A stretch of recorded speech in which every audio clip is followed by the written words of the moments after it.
He belongs to the Mafia that everyone fears, but the Waitress doesn't. Why is that? I still remember the first night I saw him. It wasn't in a dark alley or at some glamorous Mafia gathering. It was in the place I least expected, a small, smoky bar at the edge of the city where lost souls went to forget who they were. His name was Matteo DeSantis. At the time, I didn't know that name could make entire cities tremble. I just knew there was something about him that drew everyone's attention and kept everyone else away. I was tending the bar that night. My shift had started late, and the storm outside made the whole building shake. The smell of wet asphalt mixed with the bitter scent of whiskey and broken dreams. He walked in as if he owned the place, calm, slow, dangerous. His black coat dripped rainwater onto the floor. People turned their heads, then immediately looked away. That should have been my first warning. He sat at the far end of the bar. "Whiskey," he said. His voice was deep, the kind of voice that could silence a room. When I handed him the glass, our eyes met for the first time. And in that instant, I felt something shift inside me. It wasn't fear. It was something far more dangerous. He studied me for a long moment. "You're new here," he said. "First week," I replied, trying to sound casual. He nodded once, as if memorizing me. Then he looked away, but I could feel his gaze linger, even as he pretended to drink. Later that night, 2 men entered. They weren't regulars, too clean, too stiff, and too aware of their surroundings. I could tell they were armed. Matteo didn't move, but I saw his reflection in the mirror behind the counter. His hand slid under his coat. The tension in the room became unbearable.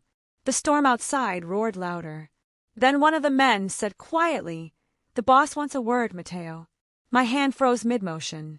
So that was who he was. Matteo DeSantis, the man whispered about in every backroom, every underground deal. The one they called Il Diavolo della Città, the devil of the city. He smiled, not kindly, not cruelly, just knowingly. "Tell him," he said, "that I'm busy." The man took a step forward, and in a heartbeat, Matteo's gun was out. No hesitation, no warning. One single, precise shot. The second man didn't even have time to react. The smell of gunpowder filled the bar. Someone screamed. Someone else ran. But I didn't move. I couldn't. He turned toward me, eyes calm, as if nothing had happened. "Sorry about the mess," he said quietly. Then he dropped some bills on the counter and walked out into the rain. That night, I should have called the police. I should have left that job. But I didn't. Because deep down, something inside me wanted to see him again. And I did. 2 nights later, he came back. Same seat. Same order. But this time, he didn't drink. He just watched me. "You shouldn't have stayed," he said softly. "Why?" I asked.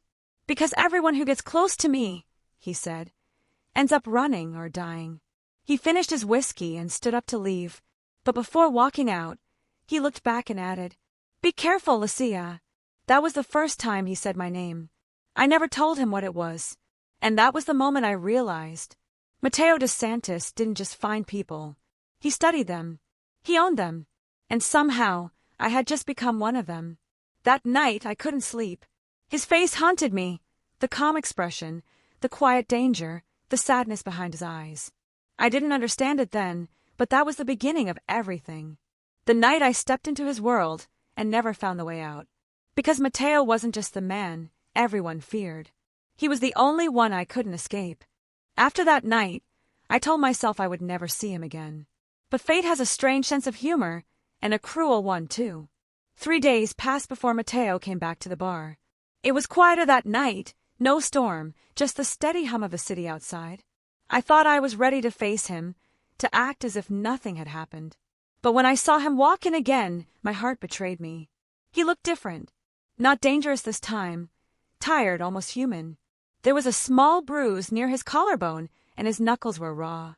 Signs of a man who lived by violence, but carried the weight of it.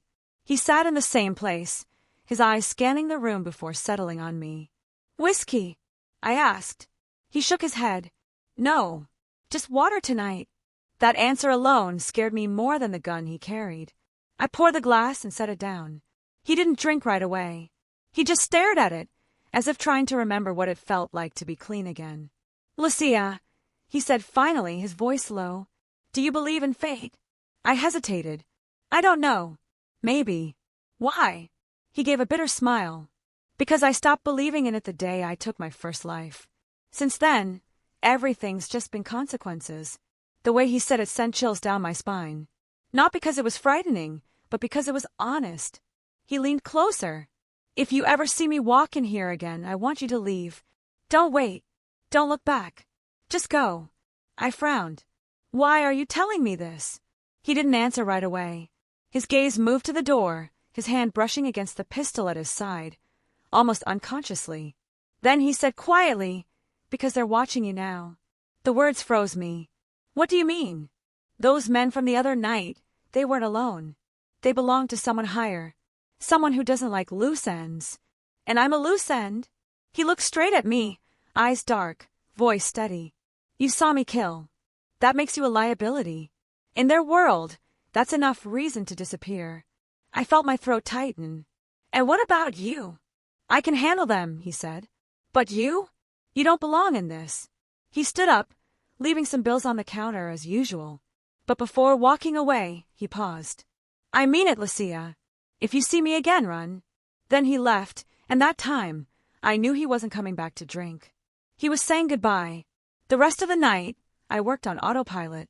Faces came and went, drinks were poured, laughter echoed, but none of it felt real. All I could hear was his warning replaying in my head. If you see me again, run. Days turned into weeks. I told myself it was over. But deep down, I knew that when men like Mateo dos Santos disappeared, it wasn't peace that followed, it was the silence before the storm. And the storm came. It was a Friday night when everything fell apart. I was closing up the bar, wiping down the counter, when the phone rang. No one called that late. Lucia Herrera, a male voice asked. Yes, I said carefully. You should have listened to him. The line went dead. I froze. Then I heard a noise. Tires screeching outside, footsteps, the metallic click of a gun being loaded. Before I could react, the back door burst open. 2 men in dark suits stepped in, weapons drawn. Where is he? One of them barked. Who? Don't play dumb. Mateo dos Santos. I don't know, I stammered. He hasn't been here for weeks. They exchanged a glance. One of them moved closer. He will come for you. He always protects what's his. And then I understood. I wasn't just a witness. I was bait. Before they could grab me, the front window shattered. A gunshot rang out, echoing like thunder. One of the men dropped instantly. The other turned, but it was too late. Mateo stood at the doorway, his face half lit by the neon sign outside, eyes burning with cold fury. He fired once, clean and fast. The man collapsed. My heart was pounding so hard I could barely breathe. He looked at me, chest rising and falling, blood splattered on his coat. I told you to run, he said quietly. I tried to speak, but nothing came out. He crossed the room and grabbed my wrist. Come with me. Where? Now. We ran out the back door into the rain. The street was empty, the city asleep. Somewhere in the distance, sirens wailed. Mateo led me to a black car parked in the shadows. He opened the passenger door, his tone sharp but steady. Get in. I hesitated. Mateo, what's happening? He looked at me then, and for the first time, I saw something behind that cold exterior, desperation. They know who you are now, he said, and they won't stop until they find you. I climbed in. He slammed the door, ran around to the driver's side and started the engine. The tires screeched against the wet pavement as we sped into the darkness. The city lights disappeared behind us. Only the sound of the rain and Mateo's steady breathing filled the silence. I turned to him. You saved my life. He didn't look at me. Don't thank me. I just made it worse. He was right. Because that night, something changed forever. I had stepped into his world, the world of shadows, secrets, and blood. And there was no going back. I should have run. I should have listened. But I didn't. Because when you look into the eyes of the devil and see a soul worth saving, you start believing you can save him. And that's exactly how you get burned. I didn't realize how far we had driven until the city lights disappeared completely behind us. The hum of the engine filled the silence between us, and the rain hit the windshield in long, heavy streaks. For a while, neither of us spoke. Mateo's hands gripped the wheel, so tightly that the veins on his arms stood out like marble. His jaw was tense, his eyes fixed on the empty road. I didn't dare ask where we were going. I just sat there, watching the lights flicker across his face, the man who had just killed 2 men for me. And yet, despite the fear clawing at my chest, I felt safe. How could safety feel so much like danger? After what felt like an hour, he finally spoke. "There's a place I can take you," he said. "It's not far, and they won't find you there." "Who are they exactly?" I asked, my voice trembling despite my efforts to sound brave. He glanced at me, then back to the road. "They work for Lorenzo Vitali." The name sent a chill down my spine. Even I had heard of him, the man who controlled half the city's underground world. Cold, ruthless, untouchable. "And you?" I asked quietly. "You work for him too?" Mateo's lips tightened. "I used to. Now I'm a problem he wants erased." I didn't know what to say after that. The car fell silent again, except for the rain and the rhythmic clicking of the wipers.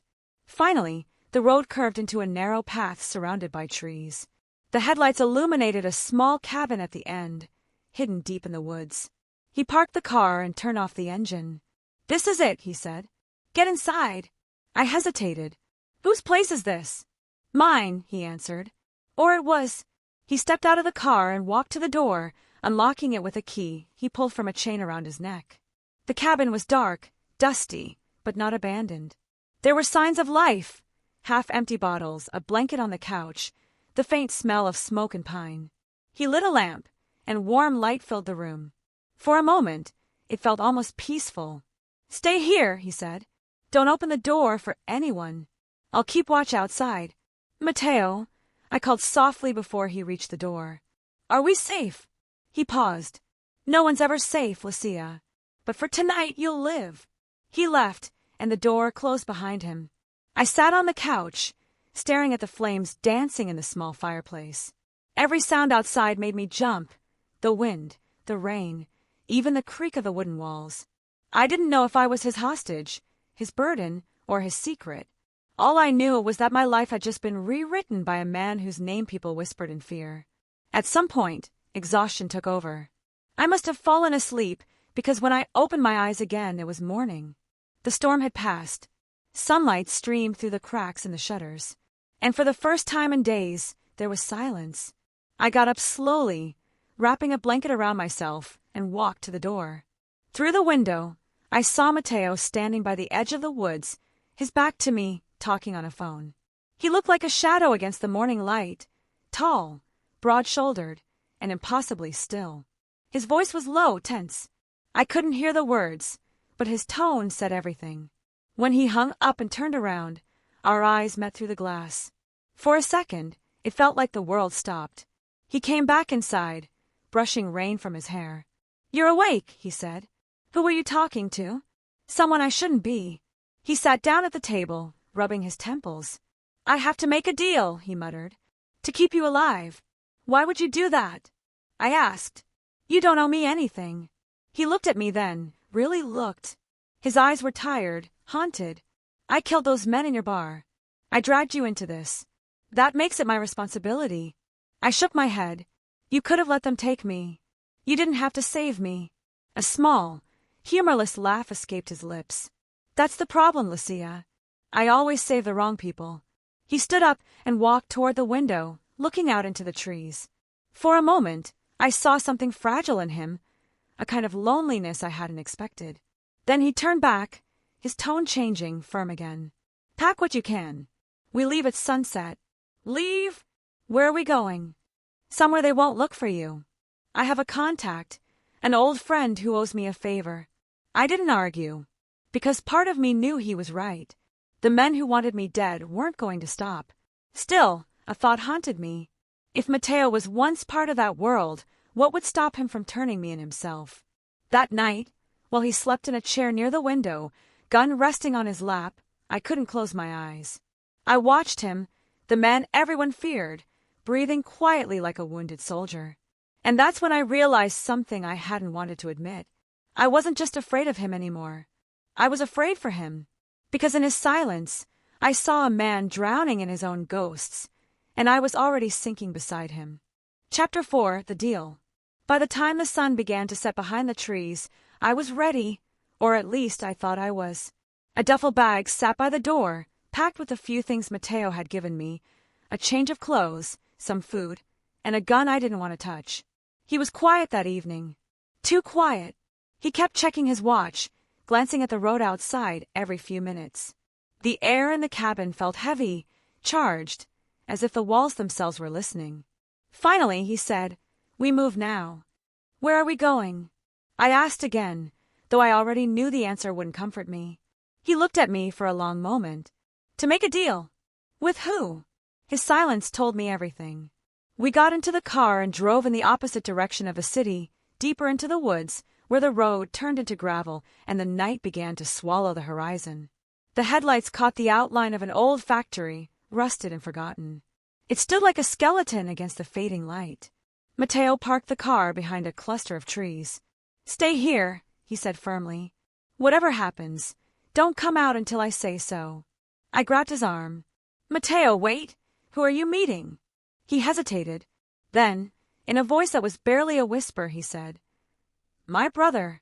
That word hit me harder than I expected. Brother. I didn't even know Mateo had a family. He stepped out of the car and walked toward the factory. His figure disappeared into the fog, leaving me alone with my heartbeat. Minutes passed. Maybe 10. Maybe 20. Time didn't feel real anymore. All I could see through the windshield was the faint orange glow of a cigarette burning in the dark. Then voices. Muffled, low, tense. I opened the car door slightly, just enough to hear. "You shouldn't have come back," one voice said. It was sharp, cold, and painfully familiar, the kind of voice that could command a room with a whisper. "Didn't have a choice," Mateo replied. "They went after her. You could have let them take care of it. But no, you had to play hero again." "I'm not here to argue, Lorenzo," Mateo said, his tone flat. "I'm here to make a deal." My breath caught. Lorenzo. The name Mateo had spoken before. The man who ran the Vitali syndicate. His own brother. From where I sat, I could barely make out their figures through the fog, two silhouettes standing face to face, tension crackling between them like static. "You've caused a lot of trouble," Lorenzo said. "You think you can just walk back and ask for mercy?" "I'm not asking for mercy. I'm offering information." There was a pause. Even from a distance, I could feel the weight of those words. "What kind of information?" Lorenzo asked. "Your enemies. The ones inside your own circle. You're being betrayed, Lorenzo. And I can tell you by who." Lorenzo laughed softly, a sound that didn't reach his eyes. "And what do you want in return?" "Her safety," Mateo said. For a moment, the world went silent. Even the wind seemed to stop. Then Lorenzo stepped closer, his tone cutting like glass. "You're risking your life for a woman you barely know?" "She's innocent," Mateo replied. "And you don't hurt the innocent." Lorenzo smirked. "That's where you're wrong, brother. In this world, no one's innocent." I couldn't stay in the car anymore. I pushed the door open and stepped out into the cold night. Both men turned toward me at once. Mateo's eyes widened. "Lucia!" But Lorenzo was faster. He raised a gun, aimed it straight at me. "Interesting," Lorenzo said with a cruel smile. "So this is the girl who made you weak." "Put it down," Mateo growled, stepping between us. "She's the reason you've turned your back on everything we built," Lorenzo said. "The reason you're standing here, pointing a gun at your own blood." Mateo's voice was steady, but his hand trembled. "I'm not pointing a gun at my brother." "Then don't make me your enemy," Lorenzo warned. I could see the pain in Mateo's face, a war between duty and love, loyalty and redemption. For a moment, I thought he might give up. But then he said quietly, "It's too late. You already are." The sound that followed was deafening. 2 gunshots, echoing into the night. I froze, unable to tell who had fired first. Smoke. Silence. Then Mateo fell to one knee, clutching his arm. Blood. Lorenzo lowered his weapon slowly, eyes hard but unreadable. "You should have stayed gone," he said, turning away. "You've made your choice." And just like that, he disappeared into the fog, his footsteps fading into nothing. I ran to Mateo's side, panic flooding my veins. "Mateo, you're bleeding." "It's fine," he hissed through gritted teeth. Just a scratch. That's not just a scratch. I tore a piece of fabric from my shirt and pressed it against the wound. His hand covered mine, warm and trembling. Lucia, he whispered. You shouldn't have come out. I couldn't just sit there and watch you die. He looked up at me then. Pain, anger, and something else flickering behind his eyes. Something softer. I made a deal, he said, breathing heavily. But now everything's changed. Change how? He winced, trying to stand. Lorenzo won't stop. He'll come for me and for you. Then we run, I said without thinking. He gave a weak smile. You really think we can outrun him? I nodded, even though I wasn't sure I believed it myself. Mateo took my hand, and for the first time, there was no hesitation.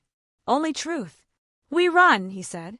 And under that dark sky, blood mixing with rain, that's exactly what we did. Headphone Chapter 5, Blood Ties. I don't remember how long we ran that night. The forest felt endless, just rain, trees, and the sound of our breathing, uneven and desperate.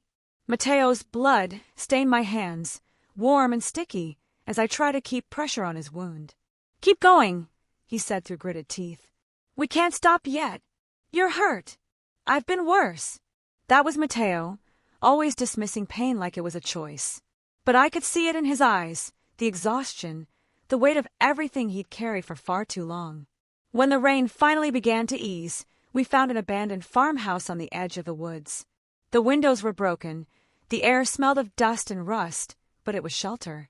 He collapsed onto an old sofa, his breathing ragged. I searched for anything I could use. Towels, bottles, a first aid kit. Nothing. I tore a strip from the bottom of my dress and pressed it against his shoulder. He winced but didn't pull away. You're going to bleed out if I don't clean it, I said. Don't worry, he muttered. Lorenzo never aims to kill. Not me, at least. There was bitterness in his tone, but also something like sorrow. Why did you call him your brother? I asked. Was that just a figure of speech? He was silent for a moment, staring at the ceiling. Then, softly, he said, No, he's my blood, my real brother. I froze. I didn't know you had family, I said. He gave a dry laugh. Not many people do. I don't exactly talk about it. I froze. I didn't know you had family, I said. He gave a dry laugh. Not many people do. I don't exactly talk about it. I waited, letting him speak when he was ready. Finally, he said, Our father was one of the founding men of the Vitali family. Cold, ruthless. He raised us to be weapons, nothing more. He turned his head toward me, eyes distant. I was the quiet one. Lorenzo was the ambitious one. He learned fast. He knew how to charm people, how to lead, but he didn't know when to stop. I listened, trying to piece together the man sitting before me with the child he once was. When I was 18, he continued, I saw him order the death of a man who didn't deserve it. That's when I knew I couldn't be part of it anymore. So you left. He nodded. I walked away. But no one leaves the Vitali family alive. Lorenzo covered for me, said I was dead. I owed him everything after that. But now he wants you dead, I whispered. Mateo's jaw tightened. Because I broke the one rule he swore I never would. What rule? He looked at me then, and for a moment, the air in the room shifted. His voice dropped lower, almost a whisper. I fell in love. The words hit me like thunder. With who? I asked, though my heart already knew the answer. He didn't speak. He didn't have to. Silence filled the space between us. Heavy, undeniable. Outside, the wind howled against the broken windows, like the world itself knew how dangerous that confession was. Finally, I said softly, You risked everything for me. He gave a faint smile. Don't flatter yourself. I risked everything the moment I met you. You just made it impossible to stop. I didn't know what to say. Part of me wanted to run, to escape the madness that had swallowed us both. But another part of me couldn't move. Because despite the danger, despite the fear, being near him felt like the only thing that made sense. He leaned his head back, eyes closing. Get some rest, Lucia. We move at dawn. But I didn't sleep. I sat there watching him, the rise and fall of his chest, the way his fingers twitched even in sleep, like he was fighting battles even in his dreams. And that's when I began to understand him. He wasn't just running from Lorenzo. He was running from himself, from the person he'd been forced to become. When morning came, the light spilling through the cracks painted his face in gold and shadow. He looked peaceful, almost human again. I reached out, brushing a lock of hair from his forehead. He stirred, his hand instinctively reaching for his gun. When he saw it was me, he relaxed. "Bad habit," he said with a half-smile. I noticed. He stood, wincing slightly. The bleeding had stopped, but he was still weak. "We can't stay here," he said. "They'll track us." "Where will we go now?" "There's someone I trust," he said. "An old friend from before the family. He can help us get new IDs, maybe get out of the country." I nodded. "And then what?" He looked at me for a long moment. "Then you disappear. You start over. And you." He gave a hollow laugh. I stopped having a then what a long time ago. I stepped closer. "You don't have to die for this, Matteo." He looked down at me, eyes dark, unreadable. "Maybe not, but death's the only thing I've ever been good at avoiding." He turned to leave, but I caught his arm. For a moment, neither of us moved.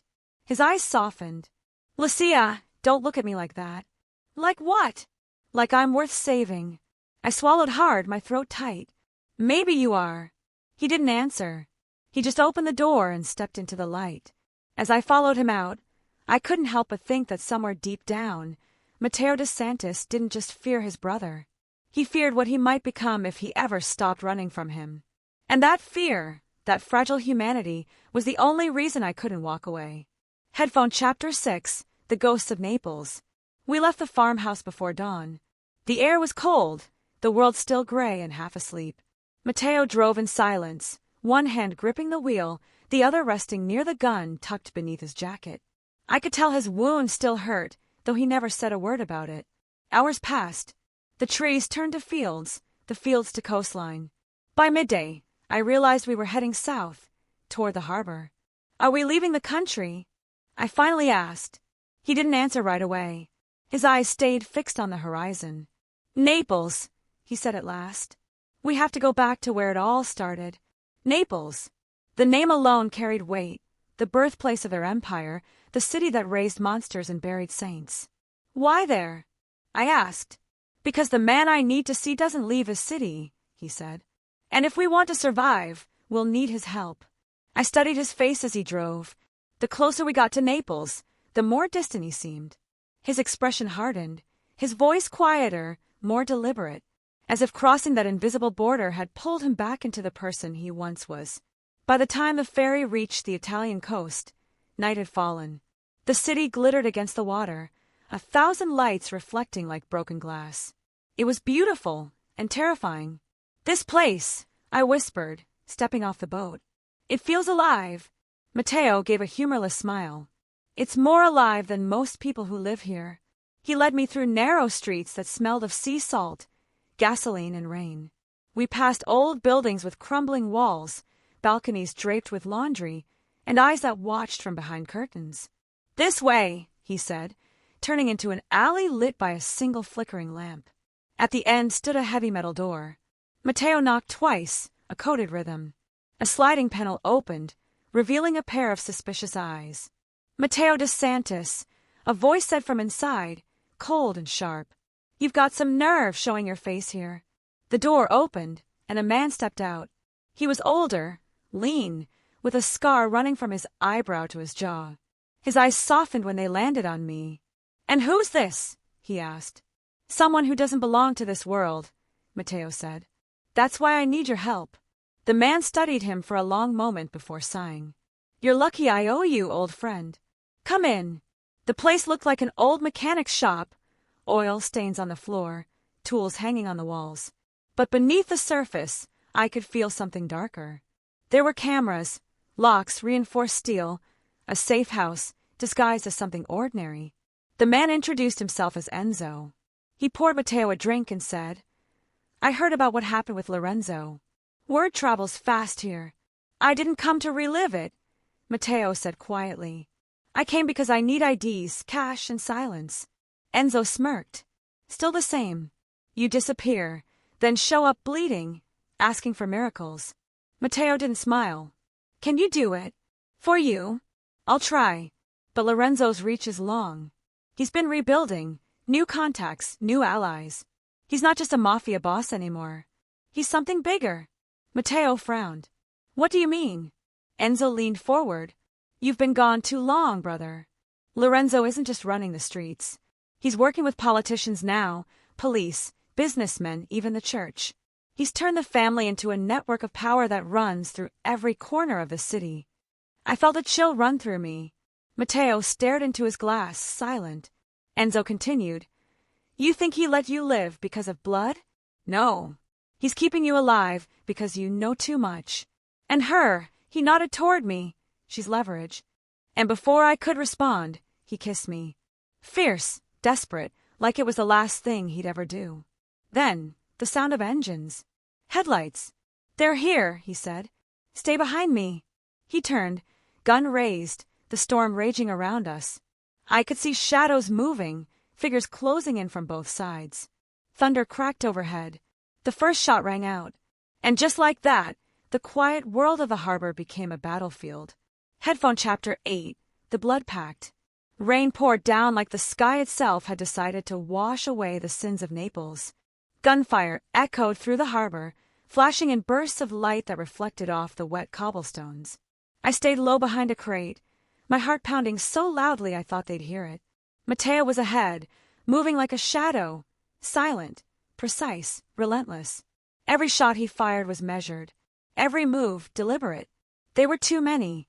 Lorenzo's men filled the docks, spreading out in formation, their boots slapping against the ground in rhythm with the rain. But Matteo didn't flinch. He never did.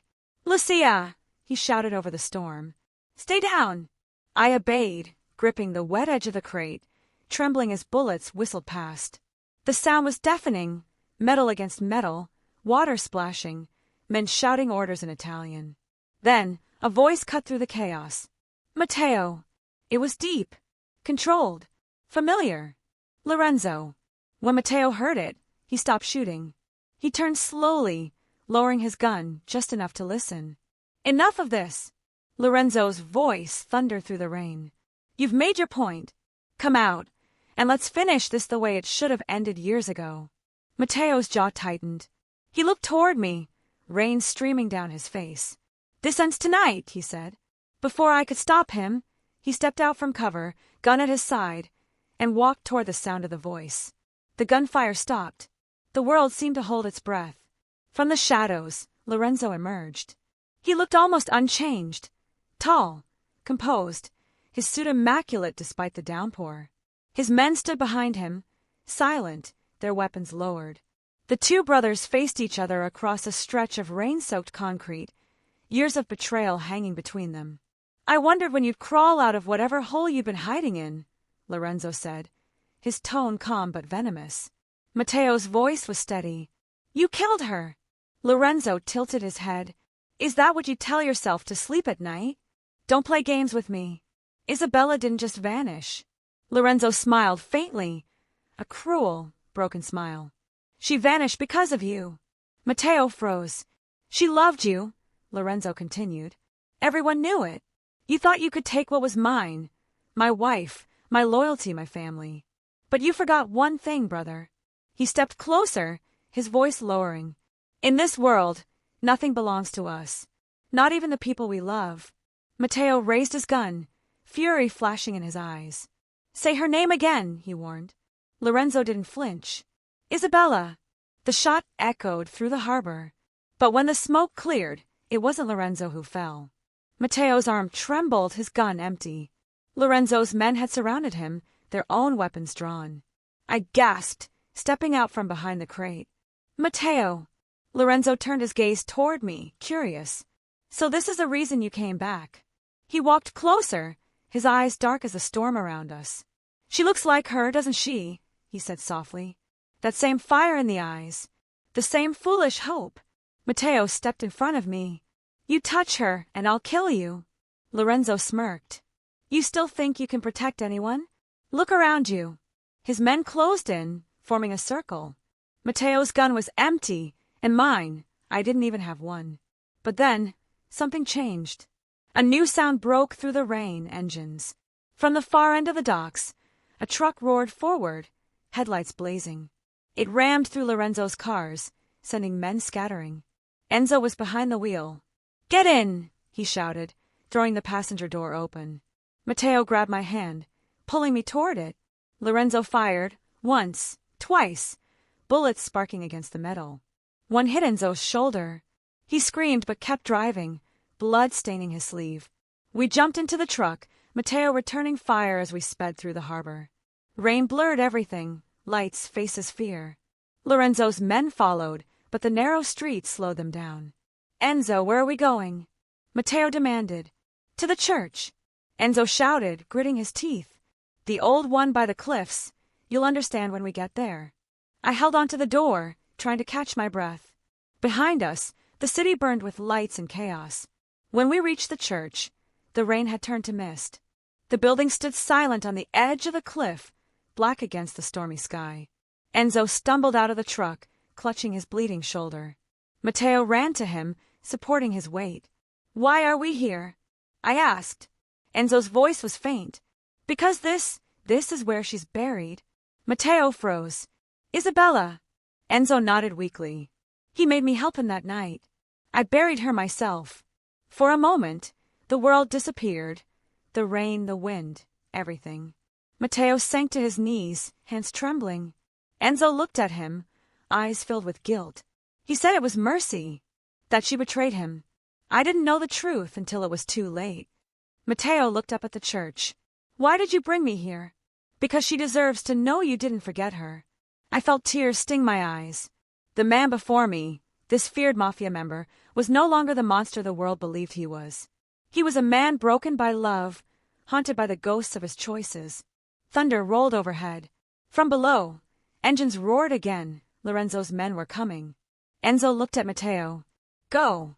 I'll hold them off." Matteo shook his head. "No, I won't leave you." "You don't have a choice," Enzo said, forcing a weak smile. "Let me do one good thing before I go to hell." He grabbed his gun and limped toward the entrance, firing into the night. The echo of his shots faded into the storm. Matteo turned to me, eyes burning with pain and fury. "This is where it ends," he said. "Lorenzo dies tonight." He took my hand, and together we entered the old church. Inside, the air was heavy with incense and memory. The walls were cracked, candles long melted to wax. In the center stood a marble plaque, worn, faded, marked with a single name, Isabella de Santis. Matteo knelt before it. "I'm sorry," he whispered. "I should have protected you." The doors slammed open behind us. Lorenzo's voice echoed through the church. "Praying for forgiveness, brother? You'll need more than that." Matteo stood slowly, turning to face him. "I'm not praying," he said. "I'm making peace before I destroy you." And with that, the brothers of the De Santis family prepared to end their blood pact, one born of love, betrayal, and death. Headphone Chapter 9, The Last Confession. The echo of Lorenzo's footsteps filled the church, heavy and deliberate, like a funeral march. Lightning flashed through the broken stained-glass windows, scattering colors across the floor, red, blue, gold, the colors of blood and salvation. I stood near the altar, frozen. Matteo took a slow step forward, his gun raised, his jaw tight with rage and grief. Lorenzo followed him down the center aisle, rain dripping from his black coat, his own weapon glinting in the candlelight. Behind him, his men stayed outside, guarding the doors. This was between the brothers now. Enzo looked out toward the sea, voice trembling. Then he disappeared into the fire. I felt tears spill down my cheeks. "So he's gone." Enzo's gaze met mine. "Men like him never really go, Lucia. They just become part of the stories we tell to make sense of the things we can't forget." He left me with a small box. Metal, rusted, burned around the edges. Inside, there was a ring. Simple. Silver. And beneath it a note. The paper was scorched, but I could still make out his handwriting. "For when the world feels too heavy, you are my peace in a life built on chaos. Don't carry my sins. Carry my love. M."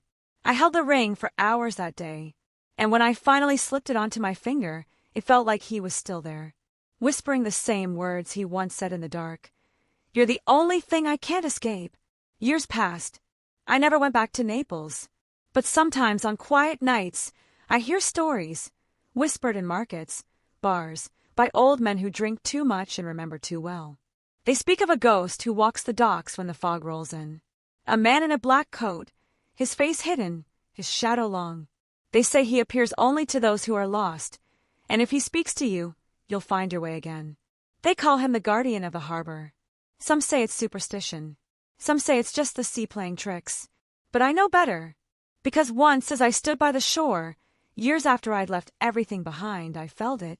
A hand, invisible but real, brushing against mine. And a voice, deep and soft, carried by the wind. Lucia! I turned. There was no one there. Only the sea. Only the past. Only the memory of the man who never escaped. Not from the world. Not from his guilt. And not from me. Sometimes I dream of him. In the dream, we're back in the farmhouse before everything went wrong. The fire hasn't burned. The guns are gone. He's laughing, really laughing, the way I only heard once. And I know it's a lie, but for a few precious seconds, it feels real. When I wake, the world is quiet again. The ring still sits on my hand. The ocean still calls his name. And I remember what Enzo said. Men like him never really go. Maybe that's true.